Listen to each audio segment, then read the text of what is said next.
So I thought there'd be showers here. Also, I thought we were doing this in the water, so that's why I'm dressed like Donald Duck.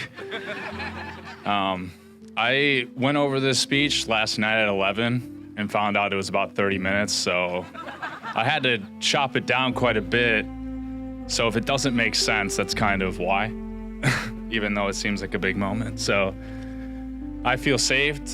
I feel like I found a truth that I've never had before.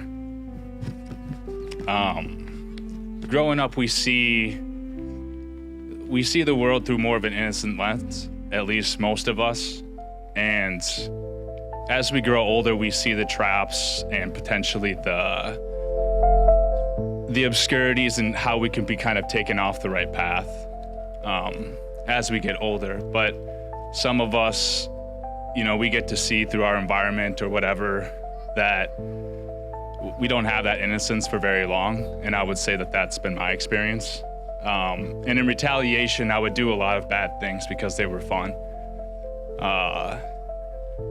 Just as a form of escapism. And when one thing didn't work, we would jump to a next. And I saw a lot of my friends get taken away by doing those things. So I would always kind of switch my approach. And it was pretty spiritually toxic. And it didn't get me anywhere. It was like one valley of darkness to the next, trying to find a sense of light, but it just was not there. Now, there was a lot of things that were great about my life. I had friends and family and, growing up in a first world country for sure. But even with all these gifts, all these blessings, I did not believe. I would go to church for more than 10 years, but it just did not make sense. Also, I was just kind of going there for other people and not for myself, not for my relationship. I would say that I was more agnostic, like I thought something was out there, and maybe science would explain other things as well, but those explain the when, they might explain the how, but they'll never explain the why. And that's why, your spirit needs that. And without it, you're spiritually void. So about 2 years ago, I left home. I wanted to find a new home. And I traveled the country, and you have a lot of time to think philosophically about, just alone. There's a lot of loneliness, so you have a lot of time to think. And you see the world in a different way when there's not all these distractions. And the goodness that I saw in people doing the things that they did, it started to have a name. There was also a period where I really rejected the world. I was getting into a really dark place, and I didn't want anything to do with it until I had to become part of it again when something pretty catastrophic happened in which I needed to ask for help. But this time when I was asking for help, when I came here, there wasn't this shame, there wasn't as much guilt associated with how I was asking. Before, it would feel really, really bad to do it this way. I would feel really bad about myself to ask for help in this way, but something was working through me.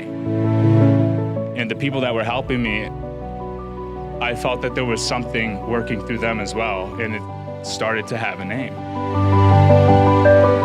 And I remember this particular night when my life had become quiet enough, slow enough.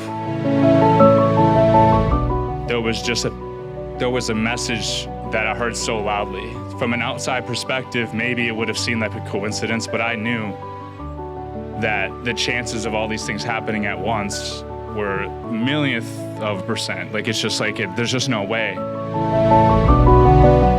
And it may have seemed small, but it was profound. And because it was profound, it was large. And that's why I'm here. Like, I would have never done this in a million years. Like, I never would have seen myself doing this. But he spoke to me. Like, I heard it. It was very evident. And there was no talking my way out of it. He had come into my life at this point. And yeah, it's extremely powerful. And I left home trying to find another home, trying to find somewhere I can set my feet and grow.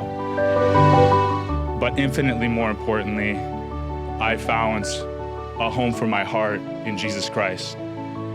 I found a home for my trust in His process, that He has a plan for me, and that as long as I listen and I learn the way in which He works and I keep listening, that I will find a way to serve Him and those around me. And it's so freeing because this whole time I felt alone, but now I know I was never alone. He just knew how to talk to me, and the stubborn person that I was, he knew that He needed to break me down in order for me to finally listen. And now I'm listening. And it's great because I have so much to look forward to because I've been truly blessed. So that's what I'm here to proclaim today, that I'm blessed and I'm saved and I'm part of the family of God, and I'm going to find a way to serve Him and to serve those around me. Thank you.